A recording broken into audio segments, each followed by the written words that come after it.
What's up guys, I'm Random Frank P. Got a good one for y'all today. We're going to be checking out and reviewing the brand new glorious PC gaming race Model O-. Not O negative, O-. And this is the smaller version of the very popular Model O mouse that came out in May, I believe. So now the O- for, small. Been testing with it in gaming for the past few weeks now. So in this review, we'll run through it all for you guys, talk about the features, the breakdown, pros and cons, in my experience, in case you're thinking of picking up the brand new Model O-. So returning the variety of options with 4 different variants of the Model O- available for purchase. We have the popular 58 gram matte black version, a glossy 59 gram model. We then have a 58 gram matte white version to then go along with the 59 gram glossy white mouse. Now, since I reviewed the original Model O mouse, I've been using it, I'd say pretty consistently ever since. But right as I got this in and I unboxed it, the one thing that immediately stuck out to me was the size. This is noticeably smaller than the original. Now I get that a lot of people have been asking, for smaller mice to hit the market, but you also have to keep in mind your grip and your hand size. For some people, a smaller mouse is gonna be the jackpot, and for others, it's just not gonna be for them. Just to show you real quick, the O- on the left and the original Model O on the right, you can easily see the size difference here.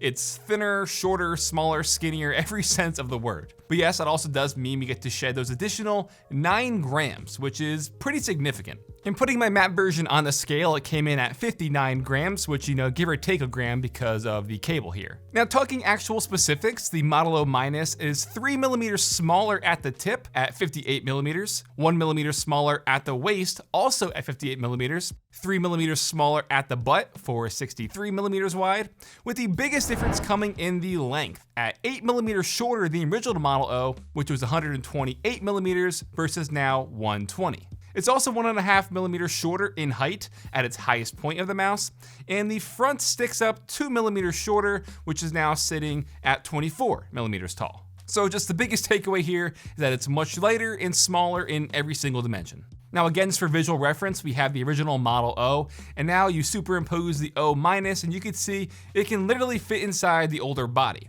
And then now comparing it to the newer Ultralight 2 from Final Mouse, which is even smaller than the O-. These are 2 very popular, smaller, lightweight mouses right now. So I figured, compare them to each other visually so you guys can see their differences and all that stuff.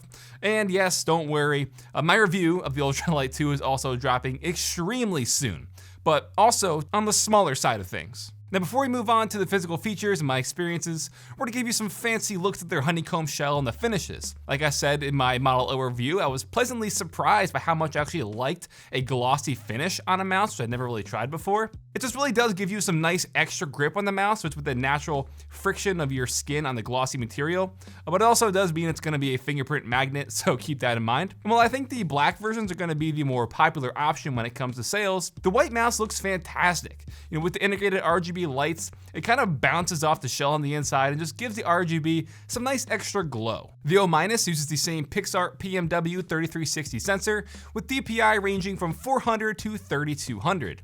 You can see there on the bottom is a DPI indicator. You could switch the DPI with a button right under the scroll wheel, and the light underneath is going to glow to show you the step count, meaning software isn't necessary, but it is available if you want to customize it. The Omron switches are rated for 20 million clicks and still have a nice satisfying sound.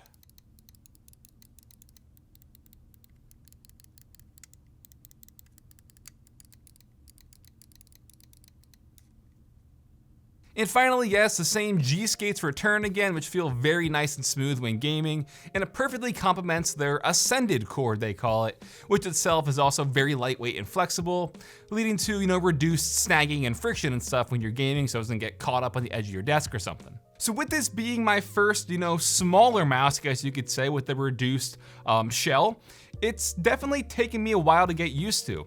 Usually when it comes to reviews, I could easily adjust and just, get used to it in a pretty timely fashion.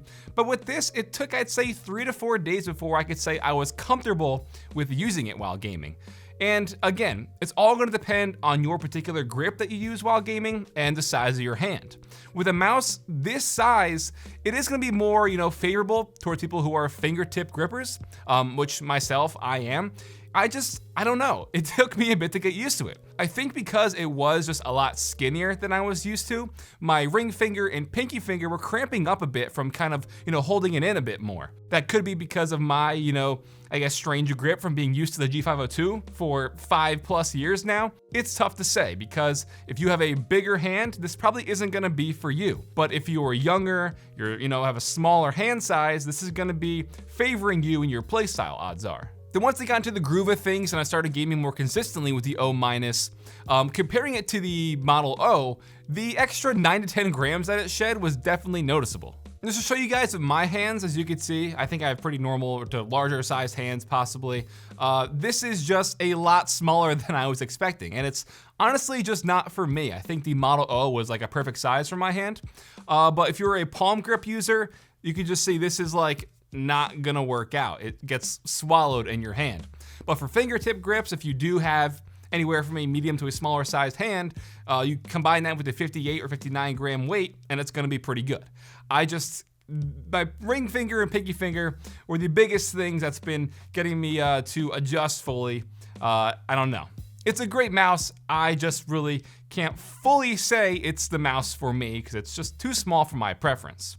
Then lastly, before we wrap it up, there is the Model O software. It's the same thing that you use for the Model O mouse, where you can go in and change up the RGB lighting if you want, which includes the light strips on both sides of the mouse and the mouse wheel. The DPI settings, obviously, which can be adjusted, your mouse parameter for changing the sensitivity, the scrolling speed, and the liftoff distance, as well as adjusting the polling rate, which stock is 1000 Hertz out of the box. So there's really no denying that for the price of just $50 for the matte versions, or an extra $10 for the glossy versions, that this is still a great mouse for those who have smaller hands, or for those who prefer a smaller sized mouse to complement their grip.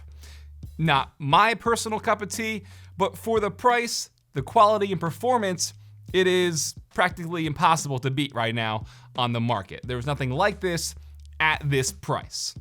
And if you want to check it out, I will put the link for you in the description down below for the Model O.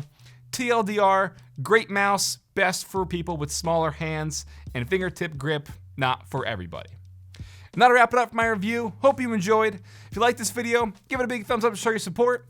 Feel free to follow me on Twitter at RandomFrankP. And lastly, if you haven't already, hit that subscribe button. I hope you enjoyed. Have a good day.